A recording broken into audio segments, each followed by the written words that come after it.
आत्मविश्वास एक ऐसा गुण है जिसकी वजह से बड़े बड़े लक्ष्य पूरे हो सकते हैं। अगर खुद पर विश्वास नहीं करेंगे तो छोटा सा काम भी पूरा नहीं हो पाएगा। सफलता के लिए आत्मविश्वास का होना उतना ही जरूरी है जितना हम मनुष्यों के लिए ऑक्सीजन और मछली के लिए पानी का।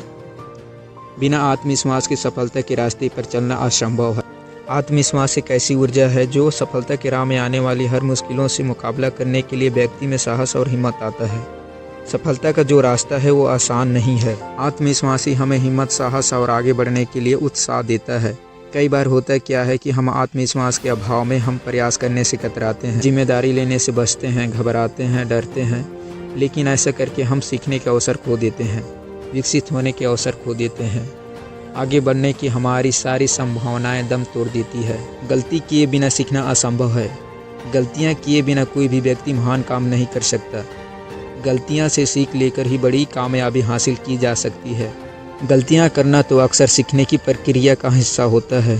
जब तक हम गलतियां नहीं करेंगे, सीखेंगे कैसे और आगे कैसे बढ़ेंगे।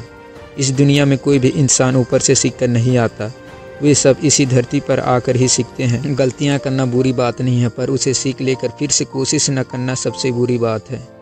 देखो, कई लोग हार को गलत समझते हैं, जबकि हार जीतने के लिए बहुत ज़रूरी है। जब तक हारोगे नहीं तब तक आपको पता कैसे चलेगा जीतना कैसे है। लोग जब आपके हार पर हंसेंगे नहीं तब जीतने में भी मज़ा नहीं आएगा। हार से जो सीख मिलती है वो जीतने पर नहीं मिलती है। हार है तभी तो जीत है, जीतने के लिए हारना पड़ता है। चलिए, मैं आपको एक स्टोरी सुनाकर समझाना चाहता हूँ। इसको सुनकर ना आपकी जो सोचने का नज़रिया है वो बदल जाएगा। थॉमस अल्वा एडिसन नाम तो सुना ही होगा आपने, जिनके नाम तकरीबन 1000 आविष्कार पेटेंट्स दर्ज हैं। एक बार होता क्या है, उनकी विशालकाय प्रयोगशाला में आग लग गई। आग इतनी भयंकर थी कि अल्वा एडिसन साहब का जिंदगी भर की मेहनत मिनटों में जलकर सब कुछ खाक हो गया। उस भयंकर आग से एक और नुकसान हुआ, वो ये था, प्रयोगशाला जिस इमारत में था उस इमारत का बीमा लगभग $2,38,000 का था, जबकि नुकसान का आंकड़ा $20 लाख को पार कर चुका था। फिर होता क्या है, अगली सुबह एडिसन साहब आग से भस्म हो चुकी प्रयोगशाला का मुआयना करने पहुंचे। वहां पर उनके मित्र, परिवार और रिश्तेदार भी इकट्ठा हुए और एडिसन साहब को समझाने लगे।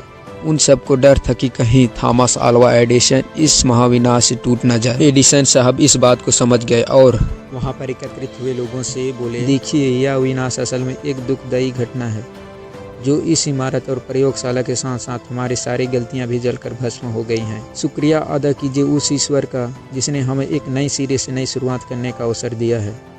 जरा सोचिए, अगर एडिसन साहब ने इतना बड़ा भयंकर नुकसान को हार मानकर बैठ गए होते तो यह दुनिया उनके कितने ही महान आविष्कारों से वंचित रह जाती। लेकिन एडिसन साहब ने इस घटना को एक अलग ही नज़रिए से देखा और उनके मायने ही बदल दिए। और इस घटना के लगभग 3 सप्ताह बाद एडिसन साहब ने एक ऐसा आविष्कार किया जिसने मनोरंजन क्षेत्र का काया पलट कर दी। क्या था वह दुनिया के पहले फोनोग्राम का आविष्कार था ना चमत्कार। मैं फिर से आपसे कहता हूँ कि परिस्थितियों का रोना मत रोइए कि मेरे साथ ही ऐसा क्यों होता है, मैं नहीं कर सकता, मेरे बस की बात नहीं है, मेरे से नहीं हो पाएगा। लोग हंसेंगे, मजाक उड़ाएंगे और जिम्मेदारियाँ लेने से घबराइए मत, नएपन से डरिए मत। गलती ही होगा और क्या, आप हार जाएंगे, असफल हो जाएंगे। उस गलती से सीख लेकर फिर से प्रयास किया जा सकता है और आगे बढ़ा जा सकता है। कोई भी व्यक्ति गलती किए बिना या जीवन में असफल हुए बिना महान नहीं बन सकता। आज तक दुनिया में जितने भी एक्सपेरिमेंट या आविष्कार हुए हैं वो एक बार में नहीं बने। कई बार गलतियां हुई होंगी, कई बार असफलता का मुंह देखना पड़ा होगा, तब जाके कहीं बना होगा। और खुद पर भरोसा रखिए, और जो इंसान खुद पर भरोसा नहीं कर सकता वो कभी भी अपनी ज़िंदगी में आगे नहीं बढ़ सकता। इसलिए स्वयं पर भरोसा रखिए और आगे बढ़िए। थैंक यू गैस, फिर मिलते हैं किसी नए वीडियो में। तब तक के लिए बाय, टेक केयर।